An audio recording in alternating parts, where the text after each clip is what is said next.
하나님께 범죄함으로 인해서 에덴 동산에서 쫓겨난 아담과 하와는 그 전까지는 그 에덴 동산에 머무르는 동안에는 하나님께서 이미 다 만들어 놓으신 것들을, 이루어 놓으신 것들을 그냥 어떻게 하면 됩니까?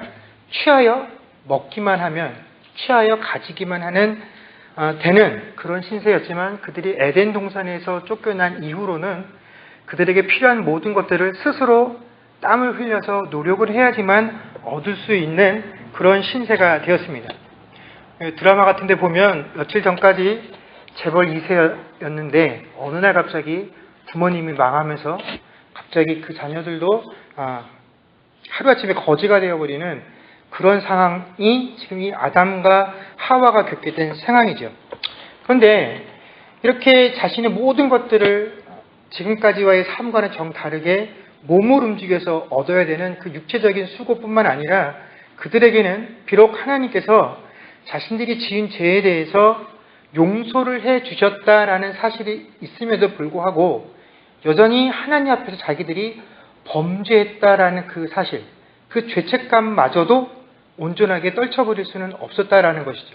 그렇기 때문에 그들이 하루하루가 참으로 힘들었던 이유가 뭐냐면 육체적으로도 하지 않았던 일들을 감당해야 되기 때문에 참 힘들지만 하루하루가 그 지금까지 너무나 좋았던 곳에서 이곳으로 쫓겨나게 된 그 모든 과정들, 그 과정들 가운데 하나님께서 자신들을 향해서 아담에게 하셨던 또 하와에게 하셨던 그 저주들을 생각할 때마다 그들은 사실은 정신적으로도 굉장한 스트레스를 받으면서 하루하루를 살아야 한다라는 것입니다. 그래서 육체적으로는 정신적으로 그 날을 견디기가 굉장히 어려웠던 시절이 이 아담과 하와가 보냈던 에덴 동산에서 쫓겨난 이후의 삶이었습니다. 그런데 이런 아담과 하와에게 위로가 되는 사건이 하나 발생하게 되죠. 그게 뭐냐면 바로 가인이 태어나게 된 사건입니다.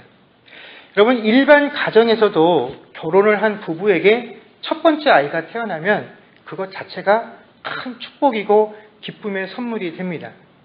물론 일반적인 가정에 있어서도 그렇지만 특별히 이 아담과 하와에게 가인의 출생은 그냥 일반 부모들이 첫 아이를 출생했었던 그 기쁨 이상의 의미가 있습니다.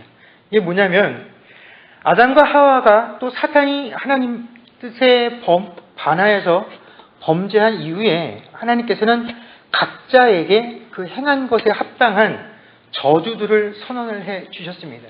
그런데 이것이 저주의 선언으로 끝이 난 것이 아니라 하나님께서는 이 저주를 어떻게 회복할 것인지에 대한 것까지도 그때 이미 같이 선언을 하시죠. 그것이 바로 창세기 3장 15절의 말씀입니다. 거기 보면 여자의 후손이 사단의 머리를 상하게 하고 또 사단은 그의 발꿈치를 상하게 될 것이다 라는 구절이 등장을 합니다. 여기서 여자의 후손이라는 것은 예수 그리스도를 의미하시죠.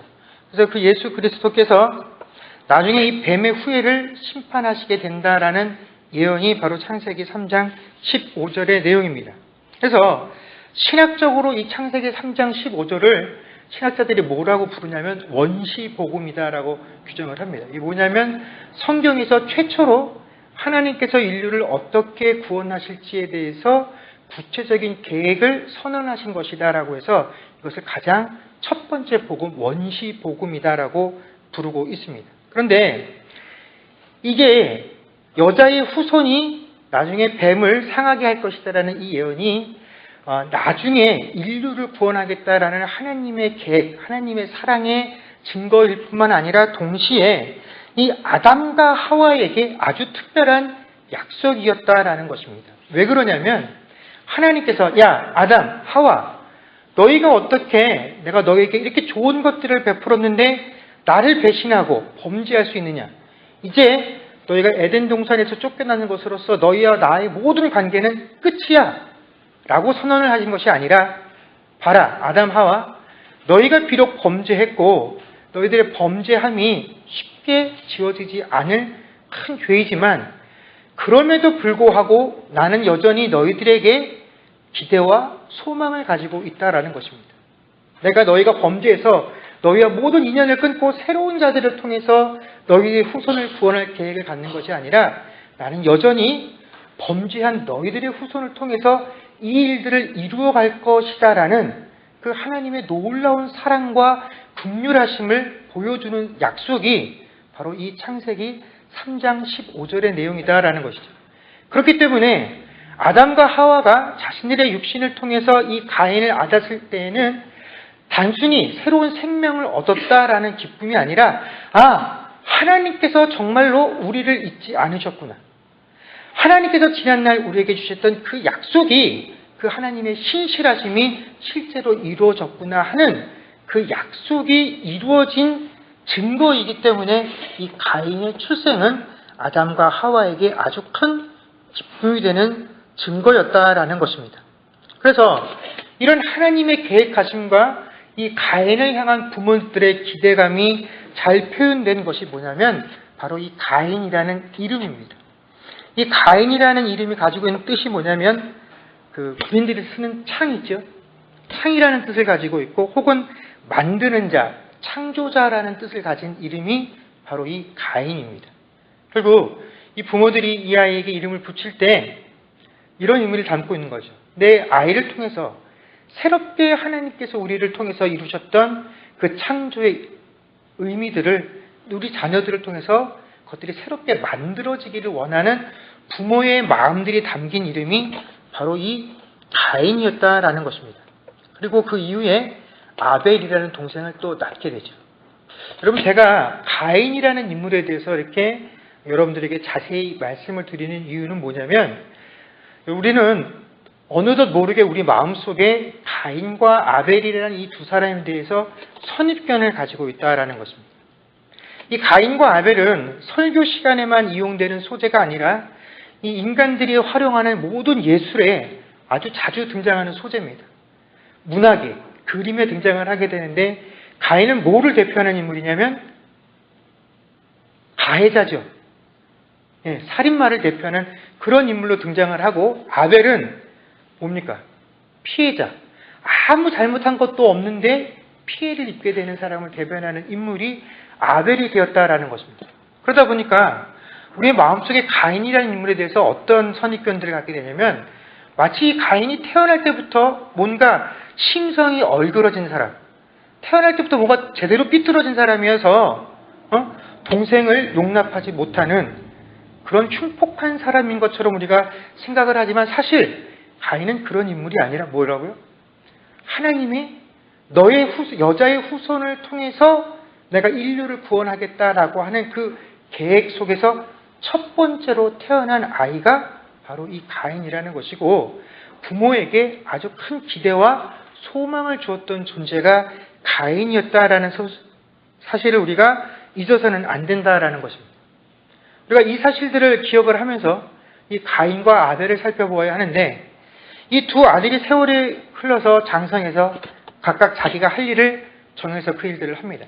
그리고 때가 이르매 자신들이 얻은 것들을 가지고 하나님께 제사를 드리게 되지요. 가인은 농사를 짓는 사람이 되었고 아벨은 양을 치는 사람이 되었습니다.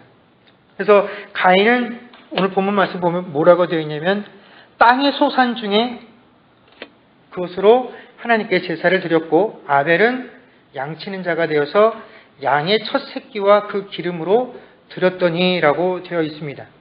그런데 이유는 모르겠는데 하나님께서 아벨과 그의 제사는 받으셨지만 가인과 그의 제사는 받지 않았다라고 성경이 이야기를 하고 있습니다.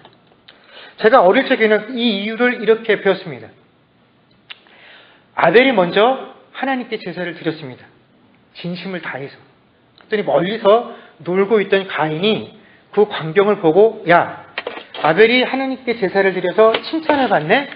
내가 동생한테 뒤지면 안 되지 하는 마음으로 부랴부랴 가인도 어떻게 합니까? 제사를 준비해서 하나님께 제물을 드렸더니 그 하나님께서 가인의 제사는 받지 않으셨다라는 것입니다. 그래서 결론이 뭐냐면 가인의 동기가 불순하다라는 것이죠. 처음부터 하나님을 향한 마음으로 제사를 드렸어야 되는데 동생과의 경쟁에서 뒤지지 않기 위해서 시기심으로 제사를 드렸기 때문에 하나님이 그 제사를 받지 않으셨다라고 배웠습니다. 물론 다르게 배우신 분들도 계실 겁니다. 제가 좀 커서 어른이 된 다음에는 설교 시간에 이렇게 드렸습니다. 자, 하나님께 드리는 제사는 피의 제사여야 하는데 이 가인의 제사에는 피가 동반되어지지 않았기 때문에 하나님께서 받지 않으셨다라고 배웠습니다. 그런데 여러분, 성경은 오늘 분명히 우리에게 가인과 아벨이 각각 제사를 준비하고 있었던 상황을 보여주고 있습니다. 성경 어디에도 가인이 아벨을 따라서 제사를 드렸다라는 기록들은 없죠. 또 따라서 제사를 드리면 어떻습니까? 제사를 드리는 게 중요한 거지 누가 먼저 제사를 드렸느냐 하는 것은 솔직히 중요한 게 아니죠. 그리고 이 가인과 아벨의 시대 때는 아직 하나님께서 이스라엘 인류에게 율법을 수여하시지 않은 시대였기 때문에 제사의 방법이라든가 제사의 규칙에 대한 것들이 정해져 있지 않던 시기입니다. 그렇기 때문에 피의 희생을 드렸지 않았다라는 것을 하나님께서 가르쳐 주시지도 않은 내용을 가지고 트집을 잡아서 그 제사를 받지 않았다라는 것도 우리가 받아들일 수 없는 내용이죠. 오히려 하나님께서는 이스라엘 백성들이 후대에 이 율법을 가지고 정말로 비싸고 거룩하고 흠없는 것으로 제물을 삼아 제사를 드렸을 때에도 뭐라고 평가를 하셨냐면 너희가 그렇게 아무리 좋은 제물을 갖다가 나에게 드려봐야 소용없다. 너희는 그냥 이 성전 뜰만 받고 왔다 갔다 하는 것하고 별반 다를 것이 없다라고 평가를 자주 하셨다라는 것입니다. 이 말은 결국 뭐냐면 너희가 아무리 갓나고 너희가 보기에는 아무리 거룩하고 흠없는 것으로 나에게 제물을 드린 것 같아도 나는 그 제사 받은 적 없다라는 것이 하나님의 말씀이시죠. 결국 이런 모든 상황들에 비춰볼 때 하나님께서 이 제사를 받으시고 받지 않으신 이유는 우리가 쉽게 생각하는 것처럼 그 제물에 문제가 있었던 것도 아니고 제사의 방법이 문제가 되었던 것도 아니다라는 것을 알 수 있다라는 것입니다. 그렇다면 도대체 뭐 때문에 하나님께서 가인의 제사를 또 가인은 받지 않으시고 이 아벨과 아벨의 제사를 받으셨느냐? 우리는 그 힌트를 히브리서 11장 4절에서 얻을 수 있습니다. 이게 잘 아는 내용이죠. 거기 뭐라고 되어 있냐면 믿음으로 아벨은 가인보다 더 나은 제사를 하나님께 드림으로 의로운 자라 하시는 증거를 얻었으니 하나님이 그 예물에 대하여 증거하심이라. 그가 죽었으나 그 믿음으로써 지금도 말하느니라 라고 되어 있습니다. 자, 하나님이 그 예물에 대해서 증언을 하시는데 뭐 때문에 그 예물이 받으셨냐라고 기록을 하고 있냐면 믿음으로 아벨이 증거를 하고 있다라고 이야기를 하고 있습니다. 결국 아벨이 드린 제사와 제물의 가장 큰 특징은 뭡니까? 믿음이었다라는 것입니다. 그렇다면 그 믿음이란 도대체 뭐냐?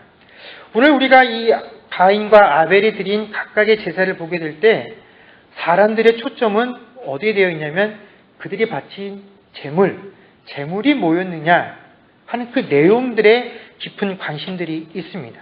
그러나 하나님께서는 그들이 무엇을 바쳤느냐 하는 것보다는 뭐에 더 관심이 있으시냐면 그 제물을 드린 사람이 과연 어떠했느냐에 더 깊은 관심을 가지고 있다라는 것입니다. 그래서 하나님께서도 이 제사를 평가할 때에 단순히 제사를 받았다 안 받았다로 말씀하신 것이 아니라 뭐라고 하셨냐면 그 제사를 각각의 사람과 연관시켜서 평가를 하셨다라는 것입니다. 그래서 아벨과 그의 제물은 받으셨으나 가인과 그의 제물은 받지 않았다라고 평가를 하셨다라는 것이죠. 자, 여기서 받으셨다라고 되어 있는 이 히브리어 동사의 원래 의미는 뭐냐면 세심히 보다라는 의미입니다. 자, 그러니까 하나님께서 아벨과 그의 제물을 받으셨다라는 건 뭡니까? 아벨을 유심히 살피시고 그 제물을 보신 것이 아니라 그 제물을 바치기 전까지 그 아벨이라는 인물을 유심히 살피시고 그 삶을 살피시고 나서 아벨을 받을 것인지 아벨을 용납할 것인지를 정하셨다라는 것입니다. 가인도 마찬가지입니다. 그가 바친 제물, 물론 그 제물을 바치는 그 과정도 하나님께서 살피셨겠지만 단순히 그 제물의 문제가 아니라 하나님께서 지금까지 가인을 쭉 세심히 살피셨다라는 것입니다. 그 세심히 살피심의 결과가 내가 가인을 받을 수 없다라는 그 결과로 드러나게 되었다라는 것이죠. 여러분, 이 아벨과 가인의 제사를 보면서 우리가 한 가지 차이점을 발견할 수가 있습니다. 그게 뭐냐면 가인은 땅의 소산으로 제사를 드렸으나 아벨은 어떤 차이점이 있습니까? 첫 번째 것으로 드렸다라는 차이가 유일하게 있다라는 것입니다. 그런데 여기서 그 아벨이 양의 첫 새끼와 그 기름을 드렸다라는 것을 우리가 이렇게 판단할 때 이게 무조건 첫 번째 것을 하나님께 드려야 한다라는 그런 의미가 아닙니다. 여기서 첫 번째라는 의미는 이런 의미입니다. 자, 아벨이든지 가인이든지 그들이 각각 양을 치는 자가 되고 농사 짓는 자가 되어서 그 열심히 일을 하고 그 소산을 얻기까지에는 어느 정도의 시간들이 분명히 걸렸을 것입니다. 그런데 그 아벨은 양을 치고 난 이후에 자신이 친 양들 중에 첫 번째 양을 하나님께 제물로 드렸습니다. 자, 자기가 기르는 것들 중에서 첫 번째를 얻은 것을 하나님께 드렸다라는 것은 첫 번째를 다시 하나님께 드리게 되면 자신의 수중에는 남는 게 있습니까? 없습니까? 아무것도 없게 된다라는 것이죠. 자, 양의 첫 새끼를 드렸다라는 것은 우리의 의미로 첫 번째 얻은 것을 하나님께 드렸어 라는 의미가 아니라 첫 번째 얻은 것 중에서 첫 번째를 드렸다는 건 어떤 의미입니까? 가진 모든 것을 다 하나님께 드렸다라는 의미입니다. 내가 열심히 일해서 얻은 이 첫 번째 것을 하나님께 드리면 두 번째를 내가 언제 얻을 수 없지만 그 전까지 자기는 뭡니까? 아무것도 없는 상태입니다. 그럼에도 불구하고 그 첫 번째를 드렸다라는 것은 단순히 내가 얻은 첫 번째 소득을 드린 것이 아니라 내게 있는 모든 것들을 하나님께 드렸다라는 의미가 이 양의 첫 새끼와 기름을 드렸다라는 것이죠. 아벨은 내가 이 첫 번째 것을 하나님께 드리고 나면 나한테는 아무것도 남지 않아 라는 이 사실을 고려한 것이 아닙니다. 자, 첫 번째 양을 얻었습니다. 두 번째, 세 번째 양을 내가 언제 얻을지 모르니까 그걸 얻을 때까지 내가 이걸 킵해놔야지. 그래서 두 번째가 태어나고 세 번째가 태어나면 이제 첫 번째를 하나님께 드려도 두 번째, 세 번째가 있으니까 상관이 없네. 이렇게 해서 그 첫 번째를 드렸다는 것이 아니라 받은 것을 바로 하나님께 드렸다는 거죠. 모든 것을 다시 하나님께 드렸다라는 의미가 이 양의 첫 새끼와 기름을 드렸다라는 의미입니다. 아벨은 하나님께 드릴 때 이것을 드리고 나면 나에게는 아무것도 남지 않아. 그 사실을 먼저 생각한 것이 아니라 뭘 먼저 생각한 겁니까? 이 모든 것들을 나에게 주신 분이 하나님이시다라는 사실을 믿었다라는 것입니다. 이것이 잠시 내 손을 떠나서 두 번째를 언제 얻을지 모르지만 그 순간까지 나에게 아무것도 주어지지 않고 있다라고 할지라도 그래도 여전히 내 모든 것들을 채워주시고 나에게 모든 것들을 공급해 주실 이는 하나님 한 분뿐이다라는 것을 그가 믿고 신뢰했기 때문에 자신에게 있는 모든 것을 하나님께 드렸다라는 의미가 이 양의 첫 새끼를 드렸다라는 것입니다. 그런데 거기에 비해서 가인은 어떻게 드린 겁니까? 땅의 소산질 위해 하나를 드렸다라는 것은 이 가인도 자신이 얻은 수확물 중에 첫 번째 것을 드렸을 수는 있습니다. 그러나 가인은 받은 것을 그 자리에서 하나님께 드린 것이 아니라 이것을 드리면 나에게 아무것도 남는 것이 없어. 그러니 최소한 내가 만족하고 내가 용납할 수 있는 수준만큼의 무언가가 내 곳간에 쌓이고 난 이후에 그래서 내가 이거 보고 좀 안심이 되면 이 첫 번째 것을 잘 모셔놨다가 하나님께 드릴게 드려야지 라고 생각을 하고 있다. 그것을 드렸다라는 것이 땅의 소산으로 드렸다라는 의미인 것입니다. 결국 가인도 분명히 하나님께 감사의 마음을 가지고 있었을 것입니다. 하나님께서 내가 이렇게 수고하고 열심으로 일한 모든 것들을 지켜주셔서 내가 곳간에 이렇게 풍성하게 채울 수 있었어. 하나님 감사합니다. 내가 그 하나님이 내게 주셨던 모든 것들 중에 첫 번째 것으로 하나님께 드릴게요. 절대로 나쁜 것이 아닙니다. 그런데 우리가 생각할 땐 이게 전혀 나쁜 것이 아니다라고 생각하고 전혀 하자가 될 것이 없다라고 생각을 하는데 하나님께서는 가인과 그의 제사를 받지 않으셨다라는 것이 중요합니다. 뭡니까?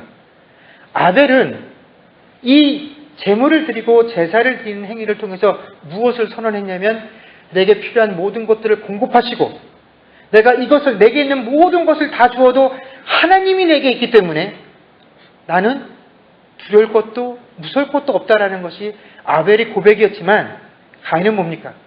하나님도 있어야 하지만 그러나 뭡니까? 세상을 살아나가는 데 있어서 이것도 나에게는 분명히 있어야 한다라는 것입니다.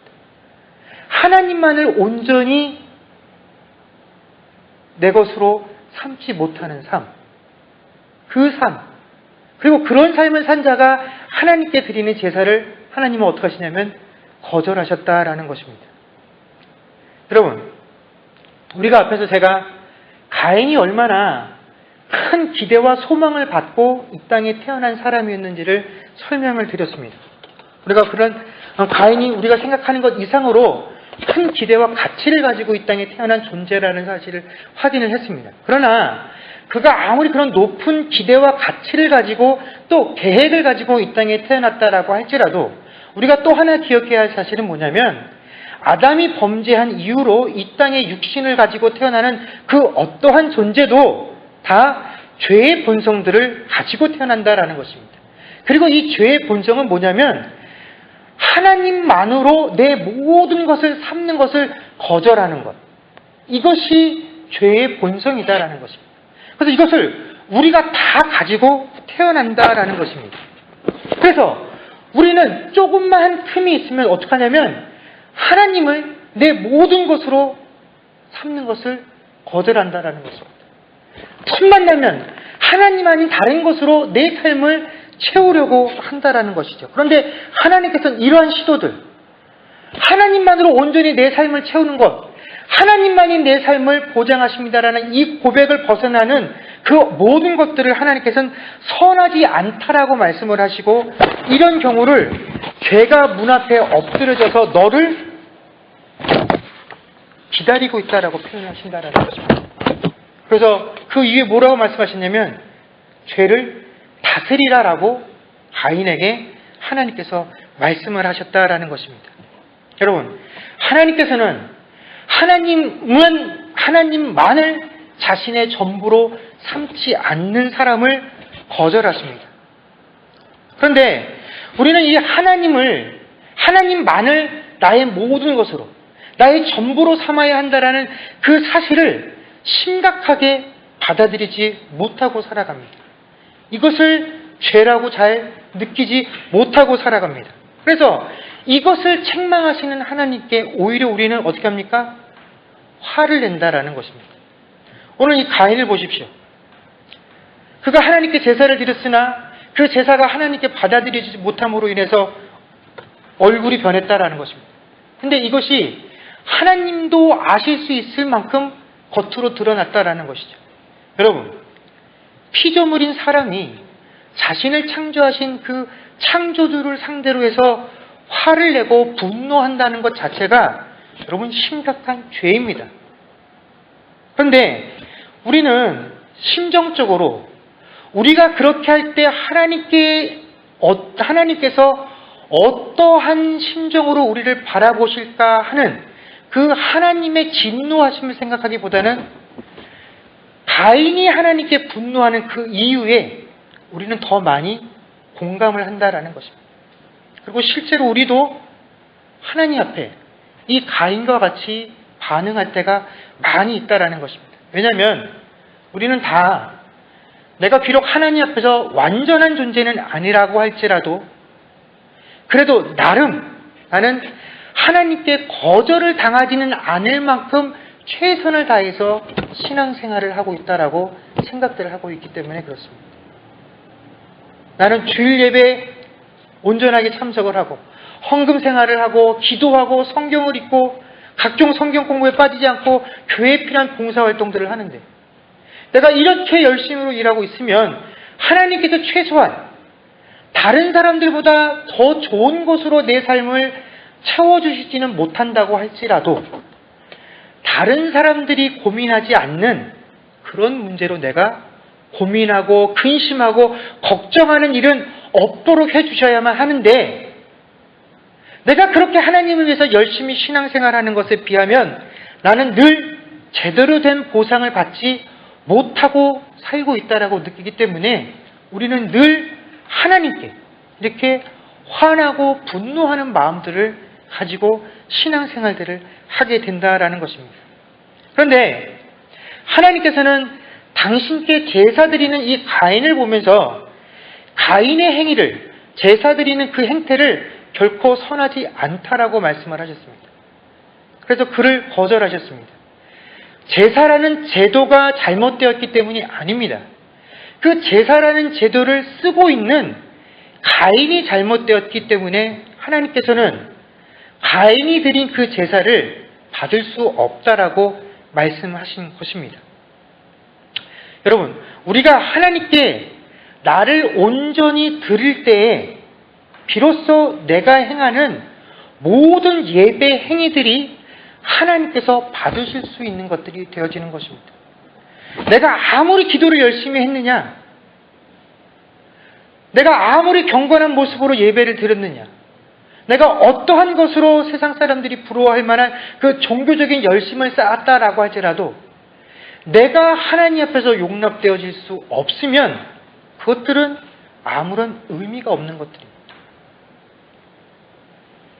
여러분, 예배도 또 교회 안에서 드려지는 각종 봉사와 기도와 이 모든 종교 행위가 내가 하나님을 나의 온전한 것으로 삼았을 때라야만 비로소 그 기능을 발휘하는 것들입니다. 예배는 하나님만을 내가 온전히 나의 것으로 삼았을 때 그 내가 하나님께 드려지는 형태 중에 하나로 드러나는 것이고, 기도도 마찬가지고 내가 교회에서 드리는 봉사행위도 마찬가지인 것이지, 하나님을 온전히 내 것으로 삼지 못하고 내 삶이 하나님께 용납되어지지 못한다라고 한다면 그 외에 행하는 그 어떠한 열심도 하나님 앞에서 의미가 없고 그 어떤 것도 결코 받아들여지지 않는 것임을 우리가 알아야 합니다. 그렇기 때문에 이것은 굉장히 심각한 겁니다.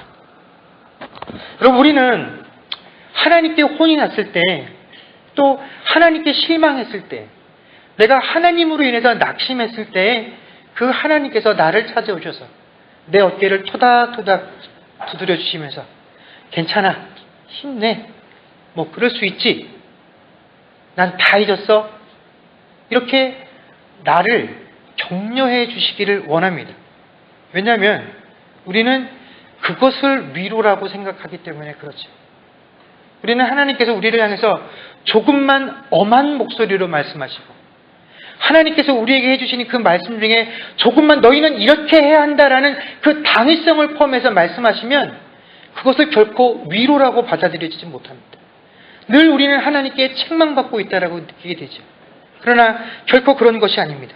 오늘 7절 말씀에 보게 되면 하나님께서는 가인에게 너는 죄를 다스릴지니라 라고 말씀하셨다라는 것입니다. 지금 네 상황이 이래 라고 가인의 그 속속들이 그 심령을 온전히 가인 앞에 다 드러나서 가인이 직접 보게 하셨습니다. 그리고 나서 마지막으로 뭐라고 말씀하셨냐면 너는 죄를 다스릴지니라. 이 말씀은 뭡니까? 내가 너에게 이미 죄를 다스릴 만한 능력과 권세를 주었다라는 것입니다. 주시지 않고 나서 야, 너는 그만한 힘도 능력도 없는데 그걸 하라고 우리에게 요구하시지 않는다라는 것이죠. 하나님께서 우리를 하나님의 자녀를 삼아주셨을 때에는 비록 죄의 유혹들이 끊임없이 우리 앞에 펼쳐져 있으나 우리에게는 분명히 그 죄를 다스릴 만한 권세를 주셨다라는 것입니다. 여러분, 이것보다 우리에게 더 큰 위로는 없다라는 것입니다. 여러분, 우리 안에 죄가 이렇게 쌓여 있는데 괜찮아 잘하고 있어 이게 무슨 의미가 있습니까? 하나님 앞에서 우리의 죄가 낱낱이 드러나고 그 죄가 하나님 앞에서 깨끗해져야 의미가 있는 것입니다.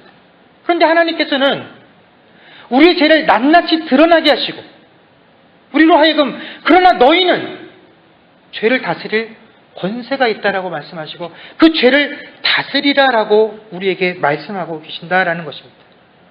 여러분, 우리는 이미 창세전에 하나님께서 하나님의 자녀로 구별하여 선택하신 하나님의 자녀들이다라는 것입니다. 그리고 우리가 이 땅에 태어났을 때에는 이 땅에서 하나님의 나라를 넓힐 그 의무와 임무들을 가지고 이 땅에 태어났다라는 것입니다. 참으로 귀한 계획들을 가지고 이 땅에 태어난 존재들이다라는 것입니다. 그러나 동시에 우리는 끊임없이 하나님만을 나의 온전한 대상으로 삼으라고 하시는 그 하나님의 요구를 거절하는 것들을 너무나 당연하게 여기는 이 죄의 본성들을 가지고 태어난 존재다라는 사실을 우리가 알아야 합니다.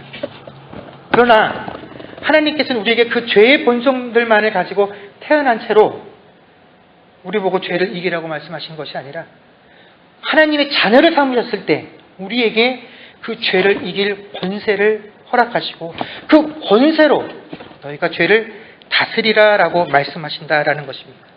여러분, 우리가 그렇기 때문에 이 세상을 살아나가면서 어떠한 상황 속에서도 이 권세를 사용하면 사용할수록 우리는 어떻게 됩니까? 하나님 앞에 더욱 부한 존재가 되는 것입니다. 우리가 이 권세를 쓸수록 우리와 하나님의 관계가 더욱더 넓혀지게 되는 것입니다. 지금은 비록 내가 하나님을 온전한 것으로 내 인생에 삼고 살지 못한다 할지라도 내가 자꾸 이 권세를 사용하면 사용할수록 그 하나님께서 내 삶에 나의 온전한 대상으로 들어오실 수 있게 된다라는 것입니다. 여러분, 오직 하나님 한 분만을 나의 모든 것으로 삼아 온전히 하나님께서 받으시는 삶, 그 삶을 살아가실 수 있는 저와 여러분들이 될 수 있기를 여러분과 간절히 축원합니다. 기도하겠습니다.